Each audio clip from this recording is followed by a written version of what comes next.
അപ്പോൾ കങ്കുവയുടെ റിലീസ് എന്തായാലും അടുത്തിട്ടുണ്ട്. തുടക്കമൊക്കെ ഈ ഒരു പടം അനൗൺസ് ചെയ്തപ്പോൾ സത്യമാവില്ലെന്ന് പ്രാർത്ഥിച്ചവരായിരിക്കും നമ്മുടെ സൂര്യ ഫാൻസ്. കാരണം ശിവയുടെ പടം ആയതുകൊണ്ട് തന്നെ എല്ലാവർക്കും ഒരു പ്രതീക്ഷയില്ലായ്മ ഉണ്ടായിരുന്നു. പക്ഷെ പിന്നീട് ഇറങ്ങിയ പോസ്റ്റേഴ്സൊക്കെ ക്വാളിറ്റി ആയിരുന്നു. നല്ല കിടിലൻ പോസ്റ്റേഴ്സൊക്കെ ആയിരുന്നു. ഇപ്പൊ എല്ലാവർക്കും ഒരു പേടിയുണ്ട്. പക്ഷെ എന്നാലും ചെറിയൊരു പ്രതീക്ഷ എല്ലാവരിലും വന്നിട്ടുണ്ട്. ശിവൻ നല്ല രീതിയിൽ തന്നെ പണി വെച്ചിട്ടുണ്ടാകും എന്നാണ് എല്ലാവരും വിശ്വസിക്കുന്നത്. നമ്മളിന്ന് ഇത്രയും നാൾ ഇറങ്ങിയ അപ്ഡേറ്റ്സിൽ നിന്ന് മനസ്സിലായ കുറച്ച് കാര്യങ്ങളാണ് പറയാൻ പോകുന്നത്. അപ്പോൾ നേരെ പോയേക്കാം.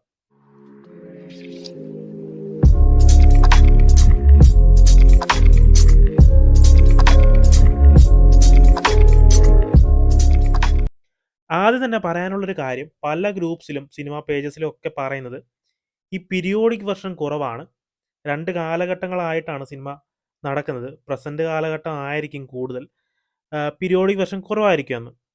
എല്ലാവരും കാണാൻ കാത്തിരിക്കുന്നത് ആ ഒരു ട്രൈബ്സിൻ്റെ വെർഷൻ ആണല്ലോ. അപ്പോൾ ഇങ്ങനൊരു സംസാരം വരുമ്പോൾ എല്ലാവർക്കും ഒരു മടുപ്പ് തോന്നുമായിരിക്കും. പക്ഷേ എനിക്ക് പേഴ്സണലി തോന്നിയൊരു കാര്യം, പീരിയോഡിക് വെർഷൻ തന്നെ ആയിരിക്കും കൂടുതൽ കാണാൻ ചാൻസ് ഉള്ളത്.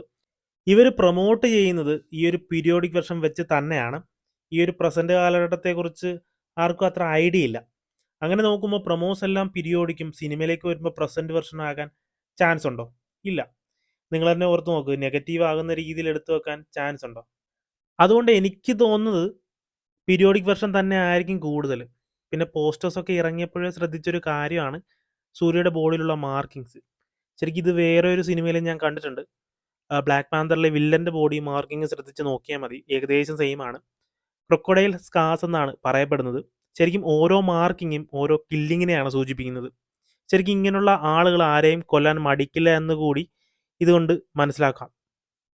നമ്മുടെ സൂര്യയുടെ ബോഡിയിലും ഈ സെയിം സാധനം തന്നെയാണ്. അപ്പോൾ ഒന്ന് ആലോചിച്ച് നോക്കിയേ, എന്തായിരിക്കും സൂര്യയുടെ ഒരു ക്യാരക്ടറൈസേഷൻ? ഒന്നിനും മടിക്കാത്ത ഒരാൾ തന്നെ ആയിരിക്കും.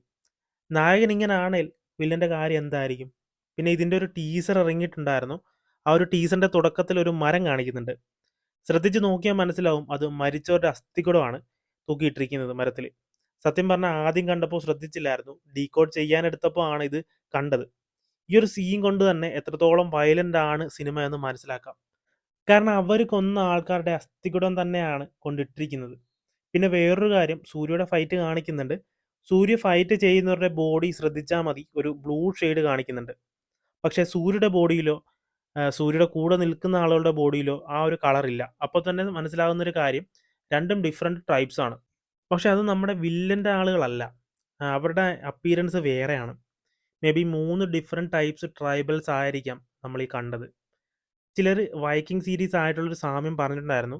മേ ബി അതുപോലെ ആയിരിക്കാം എന്നൊക്കെ ആദ്യം ബോബി ഡോളിയുടെ ഈ ഒരു സീൻ കണ്ടപ്പോൾ തോന്നി. ഇനി അത് തന്നെയാണോ ശിവ എടുത്തു വെക്കാൻ പോകുന്നത് എന്നൊരു ഡൗട്ടും ഉണ്ടായിരുന്നു. 3-4 പ്രാവശ്യം വീഡിയോ കണ്ട് കുറച്ച് ആലോചിച്ച് നോക്കിയപ്പോൾ മനസ്സിലായി, വൈക്കിങ്സ് അല്ല, ഇത് അതുക്കും മേലെയാണ്. കപ്പലിൽ വരുന്ന സീനാണ് ഒരു ഡൗട്ട് തോന്നിയത്. ശരിക്കും ആ വില്ലൻ്റെ ക്യാരക്ടർ കപ്പലിൽ വരുന്നത് നമ്മുടെ കങ്കുവ ട്രൈബൽസിൻ്റെ അടുത്തേക്കായിരിക്കാം. കാരണം കൊള്ളയടിക്കാൻ വേണ്ടിയുള്ള വരവല്ലത്, ആ ഒരു സ്ഥലം പിടിച്ചെടുക്കാനുള്ളൊരു വരവാണ്. അത് കഴിഞ്ഞിട്ടുള്ള ബോബി ഡിയോളിൻ്റെയും സൂര്യയുടെയും ഫേസ് ഓഫ് ആയിരിക്കും നമ്മൾ ടീസറിൽ കണ്ടത്. ഇതെല്ലാം കൂടി കൂട്ടി വായിക്കുമ്പോൾ 2 ട്രൈബ്സും തമ്മിലുള്ള ഒരു വാറായിരിക്കാം കങ്കുവ എന്ന ചിത്രം. ഏകദേശം സ്റ്റോറി ഇതായിരിക്കാം എന്നാണ് എനിക്ക് തോന്നിയത്. ഉറപ്പിക്കാൻ പറ്റത്തില്ല. മേ ബി അടുത്തൊരു ടീസർ കൂടി വരുമ്പോൾ കുറച്ചുകൂടെ ക്ലാരിറ്റി കിട്ടും. അപ്പോൾ നിങ്ങൾക്ക് എന്താണ് തോന്നുന്നത്? കമൻറ്റ് ചെയ്തേക്ക്. വീഡിയോ ഇഷ്ടപ്പെട്ടെങ്കിൽ ലൈക്ക് ചെയ്യുക, ഷെയർ ചെയ്യുക.